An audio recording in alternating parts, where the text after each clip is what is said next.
Welcome to Community Chats, bringing you stories and insights from the heart of Community Living Toronto, a non-profit organization that proudly supports people with intellectual disabilities and their families.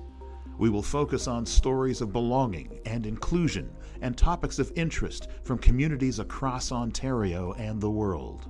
From uplifting moments to breaking barriers, from innovative policies to ideas from leading thinkers, we continue to advocate for inclusive communities and support the rights and choices of people with an intellectual disability. Hi everyone, this is Brad Saunders. I'm the CEO at Community Living Toronto, and welcome to our Community Chats podcast. Really glad that you've chosen to join us today. Today we're joined by Marg Spoelstra, who's the CEO of Autism Ontario. Marg has been a tireless advocate for individuals with autism and their families, working to create a more inclusive and supportive society. In recent years, the prevalence of autism has been on the rise. According to the latest data from the Centre for Disease Control, approximately 1 in 31 children in the United States are diagnosed with autism spectrum disorder. This marks a significant increase from previous years, highlighting the urgent need for awareness, support, and resources for those affected by autism. Marg will discuss the challenges and opportunities of Autism Ontario's increasing prevalence and their efforts to address them. Health and Human Services Secretary Robert F. Kennedy recently commented on his plans to find an autism cure, suggesting environmental toxins contributing to the rising diagnoses. His remarks have, to say the least, sparked mixed reactions from the autism community, advocating for support over a cure. Join us as we explore these important issues and hear from Marg about the work being done to support individuals with autism and their families. Stay tuned for an enlightening and impactful conversation. Hi, everyone. Pleased to join me today, Marg Spoelstra, who's the CEO at Autism Ontario. Marg has got a ton of information and experience in the human services field, and has been a really strong leader at Autism Ontario, guiding the organization through many changes and evolutions. Really looking forward to this conversation today. Marg, thanks for joining us. Oh, thanks so much, Brad. It's a delight to be with you. Great. Maybe we can start out. You've been in the human services and caring sector for most of your career. Tell us about your journey. Wow. It's been my life has always been directed in ways that I haven't necessarily chosen, but has chosen me. And this career for me was not my intentional plan, but really started out in many ways. One, because my mom has always been a woman very committed to social justice. And she instilled that in us as siblings and our family for many, many years. So long before I got to any idea about a career, that has been part of my family experience. And then I played on a girls' softball team. And our coach at the end of the season, I grew up in the States. Yeah. Our coach at the end of the season said, gather around, girls, we have to have a conversation. We need some of you to work at a summer camp, and using the R word, which was common in those days. So this is for children with disabilities, with developmental disabilities. And that was very common in those days, but those were women. They said, it's important for you to give back to your community. We need people to work at a camp. So I was 14 and I worked in the kitchen. I worked with her son who had a developmental difference, and also with several other young people. And that was the beginning of my career. What I didn't know at the time. So I have a similar experience, so that's excellent. I was hooked. Yeah. Oh, that's great. And I met all kinds of folks on the autism spectrum who I didn't know had autism or were autistic. And but it was a fascinating experience. And my first interaction with a young woman was about an exchange in communication that, and I won't go on about it at length, but it was a wonderful experience where she would imitate the Bugs Bunny cartoon. Okay. And she kept waiting for me to take my turn in the dialogue. I had no clue. And she would just keep saying those words and waiting for me to respond with what you say. And so she would say, "Nee, what's up, Doc?" And I'd be like, "What? What is this?" And she just would repeat it repeatedly. And she would say, then she would go, "What's up, Doc? Say it." And I was like, "Okay." So I said, "What's up, Doc?" And she said, "We're hunting rabbits." And that experience was the beginning of understanding that communication is a two-way street and that people come to that from different angles. And it's our job as those who have more fluency with our communication or understanding to figure out how to be partners in communication. And that sometimes it means you need to change what you do to get it right. And that was an early lesson for a 14-year-old Yeah, for sure, for sure. that actually ultimately ended up having me work in that camp. And I absolutely loved it with children through adults for the whole summer. And it became the reason I ended up working in special Oh, education, which is fantastic. what my So, background is in. and whereabouts in the States was this? This is in a place called Holiday House Camp on the border of Pennsylvania and New Jersey, in the Okay. woods in a giant house that Okay. looked like The Shining, something from The Shining. My first experience too was at camp, and it was a camp for deaf kids and adults, but also we had 2 weeks of special camp, and they brought people that lived at Huron Regional Center who were also deaf. Similar kind of experience where you're, Yes, off working at a tuck shop or and trying to get people to decide what kind of beverage they want and giving choices and just seeing what that life was like living, in this case, people living in an institution without a lot of freedom or choice or voice. And it does have an impact on you as a teenager, growing as you're growing up and deciding what to do. absolutely. And that became also part of my experience in institutional settings because that was the story of the day, which dates us, Brad. But Yeah, I know. but it also speaks to the fact that it's actually not that long ago. Um, so in the grand scheme of things, we are still living with the effects of institutional days in the way that we conceptualize difference and disability and how do we respond as society members and what we do to make a more inclusive world. But Yeah. having lived through that was a very eye-opening experience and shifting over the many years from a medical model, from a isolationist model to how do we become more inclusive as a society Yeah. is a path we've been on and that we're not there yet. Yeah. So your career took you into special education, and Mhm. then you I don't how long have you been with Autism Ontario? I've been here for 22 years. But before that, I was at Geneva Center for Autism Hmm. for many, many years. Before that, I was a teacher in Ontario and in New Jersey.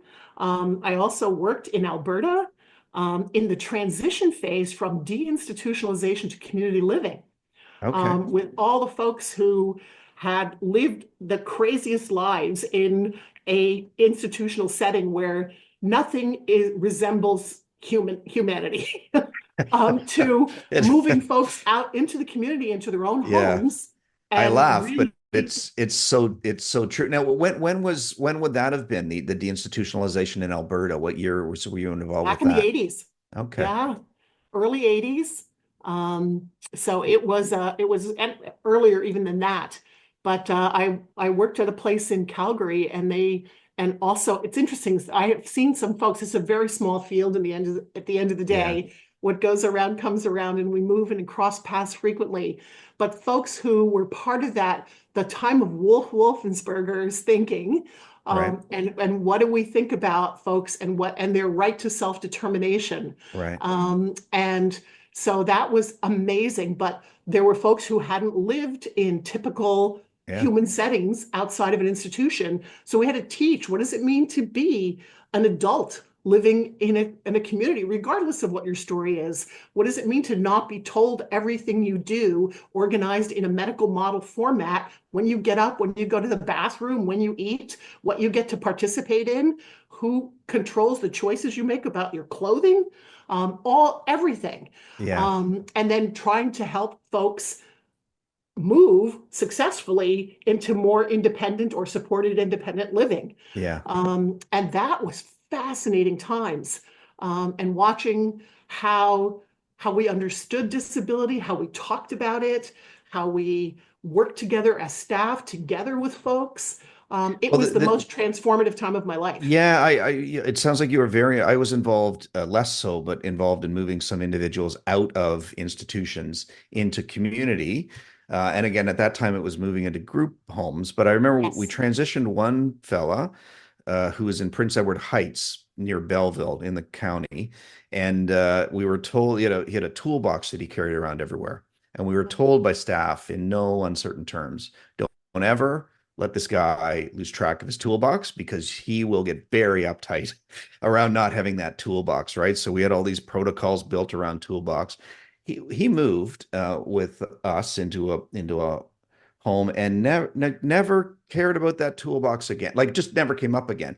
And a Right. while later we thought, maybe these protocols we've got are just ridiculous. The point was he lived in a place where it was the only place he could keep his stuff safe, was Right. locked in that toolbox. And now that he was in a place on his own, he didn't need the toolbox because he had his own room and he knew people weren't going to take his stuff, right? And all that. So Choices. the profound changes were remarkable. Yeah. That's good. So 22 years at Autism Ontario. I didn't realize you'd been there that long. Tell us about Autism Ontario. What do you do there? Or not just you, but as an Yeah. organization. Yeah. As an organization, we've been around 51 years now, like a lot of organizations in Ontario at that time that emerged and started, around 50 some odd years ago and began thinking about disability and thinking about it when I was at university. Those were the days in the US at the time that there were lots of public laws changing, the rights of people with disabilities to an education, and all of that time was very much the case, the same story here in Canada. Mhm. And so they were happening in tandem, and the rights of folks to an education, to safe and secure environments were all being talked about, and organizations were starting. Autism Ontario was started by parents who were volunteers, who So were often the case, caregivers. eh? Or yeah, So often the case. yeah. And they were the ones who said, you know what? No one understands this thing called autism. There's no research happening. There's nothing understood about it. People don't understand what we as caregivers need to support our children who we love deeply, who are not being included and who are not understood, not being included, not understanding the nature of experiencing the world from a different lens. Yeah. And at that time, it was very much 51 years ago, thinking about what do we do about this? And the word cure was indeed something that people had on their minds, because at that time, all our approaches to disabilities, as you and I were talking a bit earlier, were about medical models. How do you Mhm. fix? How do you change? How do you make typical? And even the word normal, which was much more typically used in that time, which was there's been many paradigm shifts since that time, as we gain a deeper understanding of what it means to be human.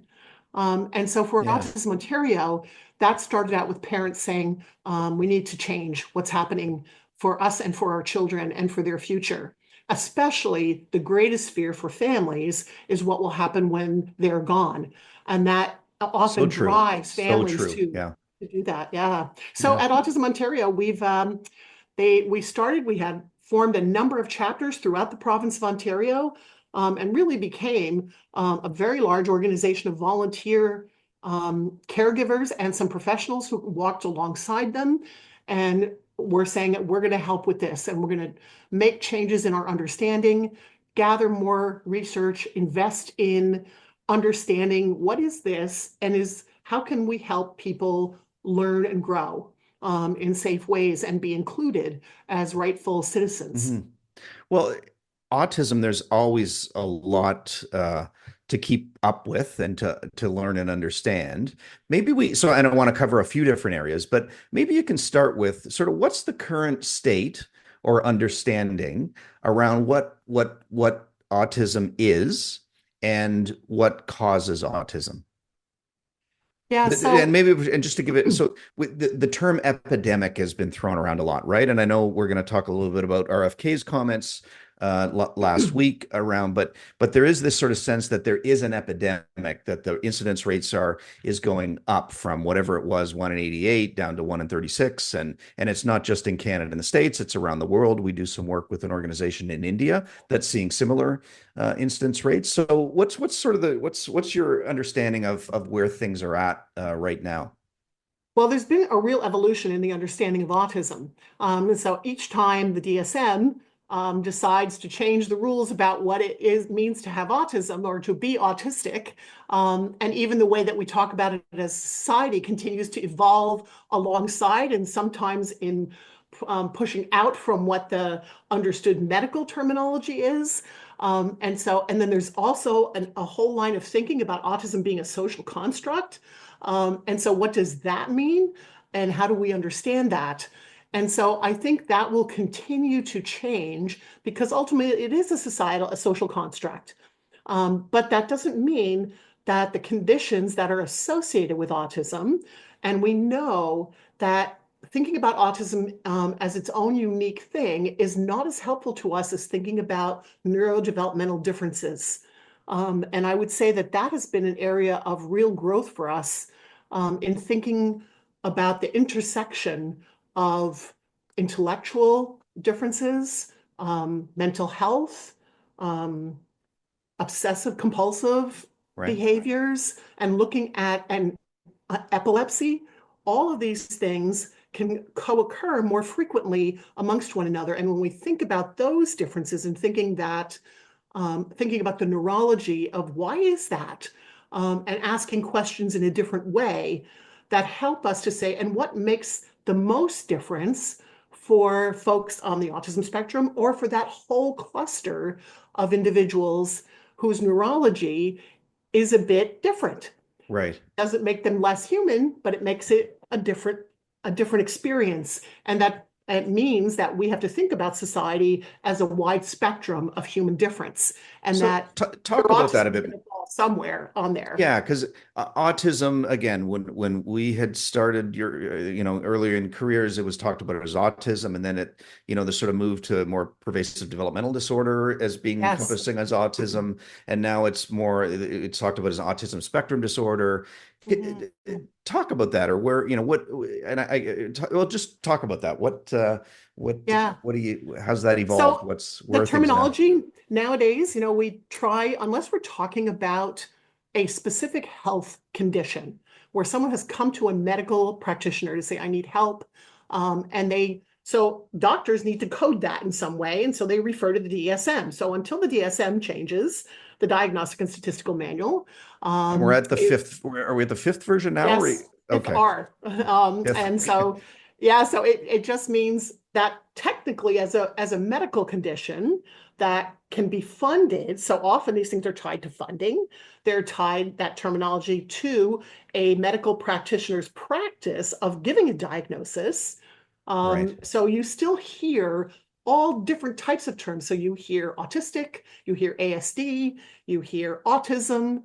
And so as an organization, we respond to all of that. And at the end of the day, what's most important is what people think about themselves. And so an ASD term may get you into a service, technically, but how you think about yourself is an entirely different story. So, and that's where we've seen lots of changes in the field where especially folks being self-advocates are saying, I'm autistic, it's part of my identity, and that's who I am. 40 years ago, people said, no, they're not autistic. It's they have autism. They have this thing. And now the pushback in that has emerged out of that self-advocacy and strength and identity movement that we see now. So we just say, you get to define yourself the way that makes sense to you when you're speaking about yourself. So we say, how do you like to define yourself? Or when you introduce yourself, what are the things that you want people to know about you? Excellent. And Yeah. when and under what conditions? So those things have changed a lot. But at the same time, we also know We've learned some things about the nature of autism. We know that there's a very high genetic contribution to why someone expresses autism. And some of the work that's been done on that has shown us, has also helped to explain this overlap in many other conditions. So what we're seeing as we learn is that each person's autism is really like their thumbprint. They come to the table with a host of stories about themselves, their things that they may experience, their intellectual capacity, their anxiety levels. All of these things may come from genetic sources that we do see. And so that's why researchers are paying attention to that. So then the question is really, what does that mean for that person? Is that at what point is something disabling or a barrier to inclusion? And I think that is really the most important piece. And also recognizing that as we change in society and how we are seeing the numbers grow exponentially, as we know, well, I remember the days when we talked about, 1 in 1,000. Now we're looking at 1 in 50 in Canada, and in the US, even higher numbers. I think the most recent was, 1 in 32. And that's, even as I say these words, this is going to change again. We've been watching this evolution. But what does that mean for society? And actually, it probably means that we need to pay attention to these differences that are part of the human expression. Yeah. Is there a sense around sort of that instance rate around 1 in 32 versus 1 in 50 versus what it used to be? Is there a sense how much of that can be attributed to a change in the diagnostic criteria through the DSM or a better understanding of what ASD is? Yeah. And how much of it is more people are being diagnosed with autism genuinely? Like how much do you have a sense of Sure. what that I is? just when I talk to people who are experts in looking at research and organizing research that talks about this, what we hear is one, that we got better at diagnosing. We got better at understanding the nature and breadth of autism and all of its expression. And maybe we don't even know all of it yet. Right. But what we have seen is catch up into folks who were either clustered into other categories for intellectual disability, for other mental health conditions, and were assumed to be something else.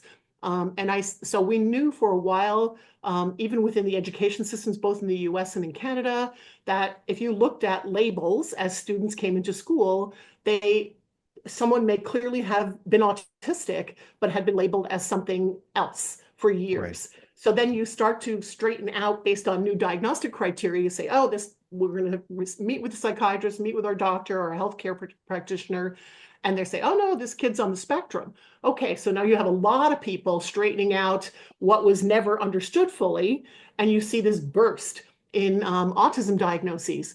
But nowadays we're seeing even more, and I don't know. We don't know. We still, our sense is still that the rates are still have not caught up, and part of that is we still see adults. Every week we have contact with someone who is just understanding that they might be autistic as an adult. Time, as an adult. Wow. So we know we haven't caught up yet. This is one of our daily experiences at Autism Ontario in our conversation with people. So I think that is that's still something for us to tease out and understand. Okay. But yeah, but we do know that we can see some of the genetic connections between parents and caregivers or grandparents, and that's why those studies that look at those multi-generational genetics can tell us a little bit, but it doesn't tell us why that happened. It's not, yeah. Right. The why piece is not there. So it's not a disease. Yeah. Right. We're not talking about a disease model here. We're talking about a difference. Yeah, and that's a good sort of introduction to. I know I want to talk about sort of the work that the Ontario Autism Program, what's available for parents and what you've seen work for parents and those living with autism. But there is sort of an attention, and again, last week, I guess the Secretary of Health and Human Services, RFK Jr., came out and said that this is an epidemic and it's not a genetic, and I think his quote was, genetics cannot cause an epidemic like this. and that they were going to put all their resources to either finding out the reasons for or a cure, the reasons of and the cure for autism by September, which seems, everything else aside, that seems like an incredibly ambitious timeline for anything. But what you saw that comment? What did that what comes to mind for you as you hear that? The framing that I should also say that the way he described certain people with autism was just very demeaning. The idea of not paying taxes or writing a poem and all that, to emphasize that. And he will say that he was taken out of context and all that, but it was just it was very careless words at best. Yes. Anyway, what was your reaction to that pronouncement and that approach that's being taken? Yeah, it's both concerning and it also is an interesting response. Um, and as we know, historically, the Kennedy family has experience with disability. And they know that, Yeah. and they come from a line of family members who have experienced wide ranges of differences in their family. Well, And so seeing him now in this role, I'm actually surprised that that is not more informed about where we're at. And so what I hope will come his, out of it will be his better information. Yeah, his aunt, I believe it was his aunt, that actually started the Special Olympics That's right. movement that's grown into a worldwide organization. Yes. So there's a history of good, Yeah, as we've learned and grown. So I'm hoping that um, as as he understands and begins to talk with researchers, that he will gain a better understanding of where things are at.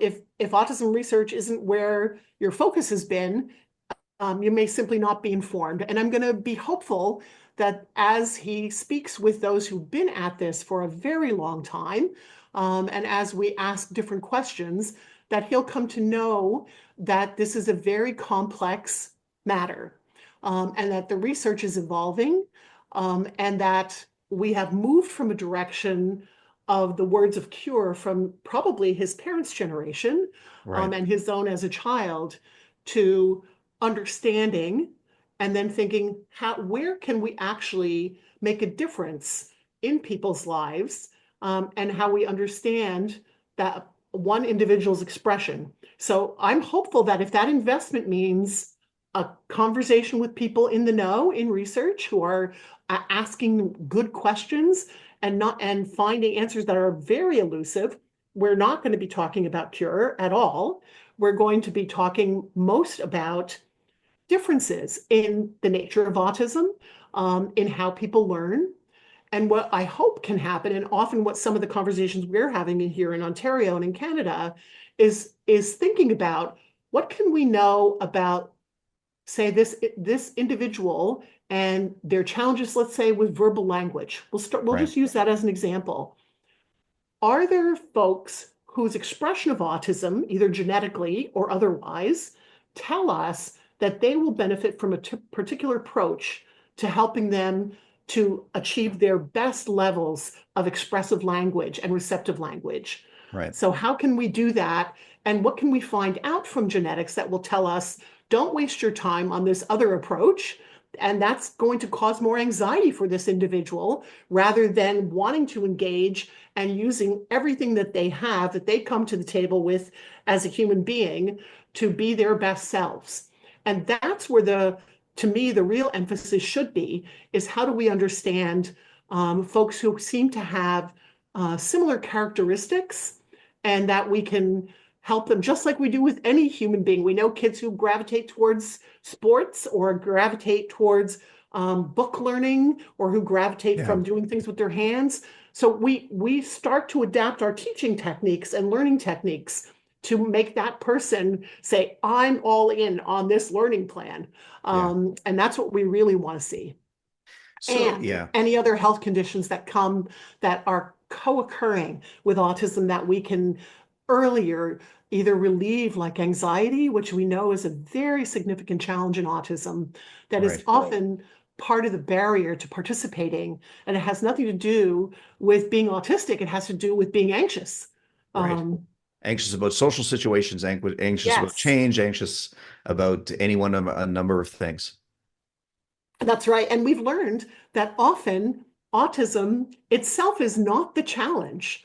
What the challenge is the environment and the conditions within society that we have prescribed of what it means to be typical, that are themselves the barriers to participation, and that when we change the environment in a way that's conducive to that individual's learning and reduction of anxiety, that we see levels of participation and engagement and comfort not otherwise able to be expressed.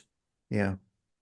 That's a good perspective. I mean, one of the things I'm hopeful of when somebody of that at that stature and that level in a government says we're going to focus on an issue and try and get there quickly. I mean, there's an expectation that something comes of that.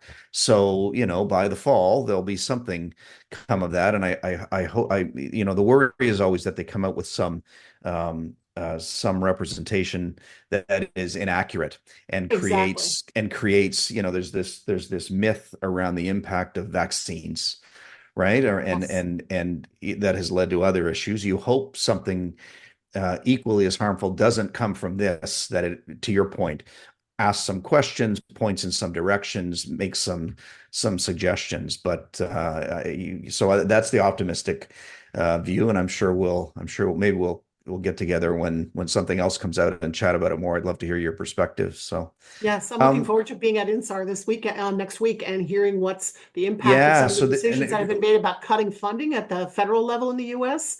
on research that has. And what is this? Next week you're attending? What is it? The International Meeting for Autism Research occurs every year, has been for over 20 years now, where researchers from around the world who are looking at autism, but also looking at all the different things that impact autism, and thinking about cultural expressions and situations where we're looking at what's available, the understanding of the nature of autism, looking at how we educate, how we support caregivers, all of those things from a research lens from 35 countries. Yeah. Yeah.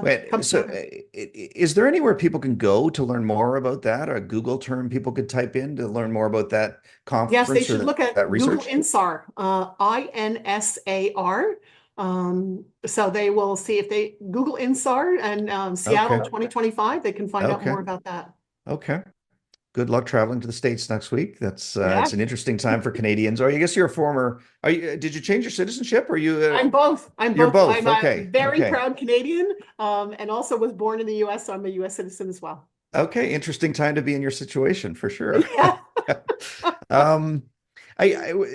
We've only got a couple minutes left here, and there's a lot of information Ontario has put out around the Ontario Autism Program and what supports are able to, and people can contact Autism Ontario for details on that. And there also is an intake organization. Where would people go if they want to learn more about what is available in Ontario? Yeah, so they can always come to autismontario.com, and we will point them in the right direction.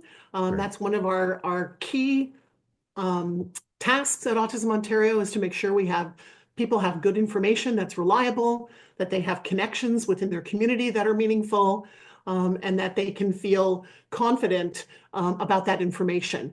So if they come to us, we will definitely point them. And with regards to the Ontario Autism Program, you mentioned the independent intake organization, which is called Access OAP, which is a system for helping people get into that system and gain access to a needs determination and access to funds for 4 key areas in terms of communication, behavior, looking at occupational therapy, speech language pathology, and mental health supports. So that funding is available for families in the province. The challenge, of course, as we all know, is that there are a lot of people waiting for those services. And at a time when and especially for the young kids who we really want to get involved in good programs that are happening in this province, we know what to do and how to support in those early years, both families and kids in their learning, to support them with the best possible tools. And that we want everybody to have access to that when they need it. And that we would hope that the waiting list for that would ultimately disappear. But it's not just about the OAP. So the OAP is through the Ministry of Community and Children's Services, Social Services. So we know that, but we also know that what we're looking for is seamlessness in terms of those supports. And that means that our education system, our Ministry of Right. Education, needs to really step up on reducing barriers and supporting individuals, not only who are autistic, but students who may not learn in what's considered a typical way. And that is a human right. And we really want to see that area so that there's less demand on an OAP or a different kind of demand so that we get everybody to the place where they need to be. And then ultimately, how do you transition out of when you turn 18, 21? We talk often about our folks Yeah. slipping off the cliff again. And there should be a connection that moves people into the supports that they require as adults to live full lives and meaningful places and communities where they're cared for and loved and can thrive. Yeah. And right now, it's very choppy and the funding is inconsistent. Eligibility becomes an issue at times, especially in adult years. And the waiting is just not acceptable. Yeah. It's the idea of a seamless transition forever. We've been talking about Yes. those times of change and transition, often related to age and often related to schooling. And I hope that before my career is over, that we get to the point where we don't talk about transitions because there's no need to. They just happen, Exactly. right? It's an expectation that people should have about what the future holds. One of the things that we worry about at community living is just hopelessness that can seep in to, parents raising their children as they get older and as they get to be aging themselves and are having difficulty providing care. What happens next? Who will step in? And what is a good life and what does belonging look like? So I really hope we continue that focus on getting that transition piece That's so right, and true, adding Brad. some hope Yeah. and predictability into a person's future. Yes, that's right. I feel like we just got started, but we're just coming to an end. So I'd love to have you back, perhaps maybe in the fall, to talk about what you're going to learn next week around the research, but Mm. also just to check in on where things are at more broadly, because I'd love to get into some of the details of the OAP program and also so much else that's out there. One final thought I'm going to ask you about.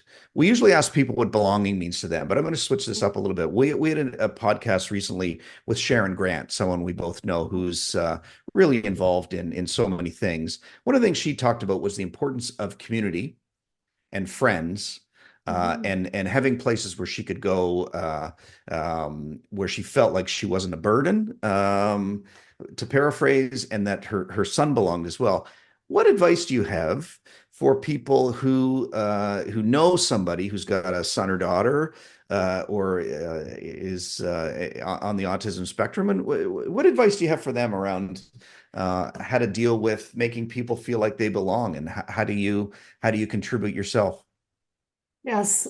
Wow, that's a a huge Big question. And first of question. all, I'm so glad that you talked to Sharon Grant and her and Clovis are Yeah, amazing advocates who we were honored to give our Jerry Bloomfield Award at Autism yeah, Ontario a few years ago because of their real focus on not only thinking about differences, but also what does it mean to be included in a community from every lens, from a cultural lens, from a Black lens, from a lens of participants as professionals in the community. yeah, yeah, And how do you support in the best way possible for the very thing that you said? What will happen when they're gone? And how do we know that our society is a place that's safe and welcoming? yeah. And so that belonging piece is such a critical piece. And when I think about families, the ones who have found those places are one is that they talk to other parents and caregivers who experience what they do.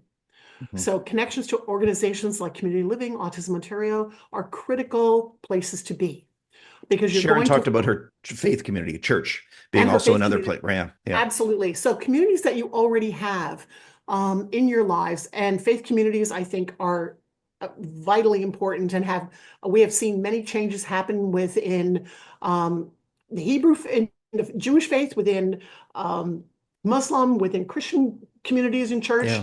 When those places step up, that's a place where you have very close ties in community, and it's a good place to really educate people, and to say, this is what my child needs to participate in our faith community in life. This is what my adult son would welcome.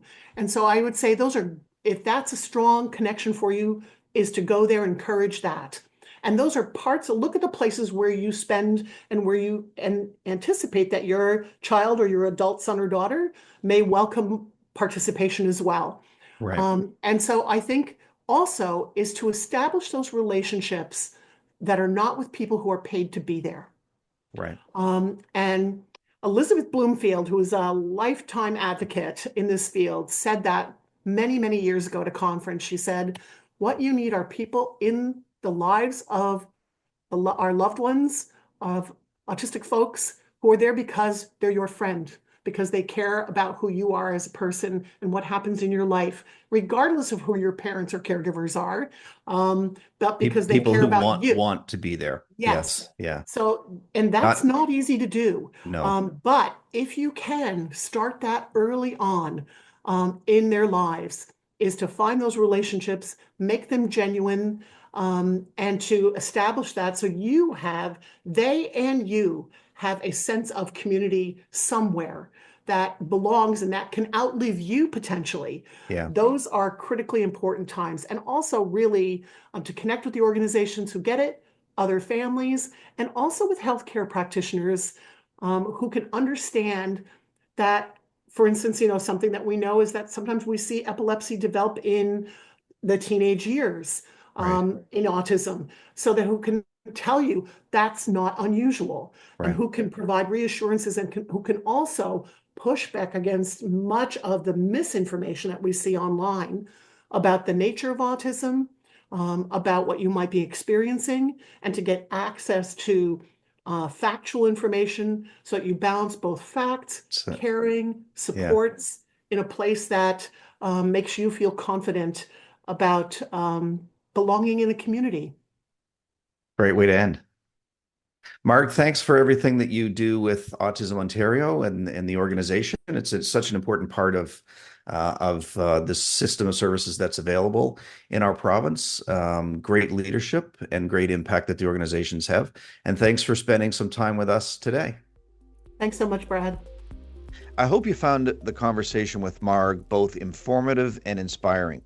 We have a lot more to discuss, and we will definitely bring back Marg for a future podcast.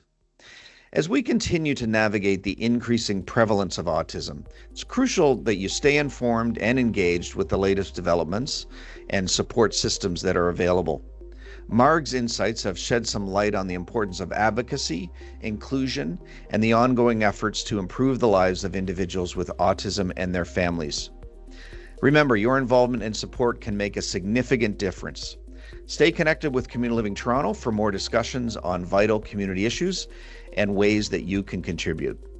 Until next time, take care and keep making a positive impact in your community.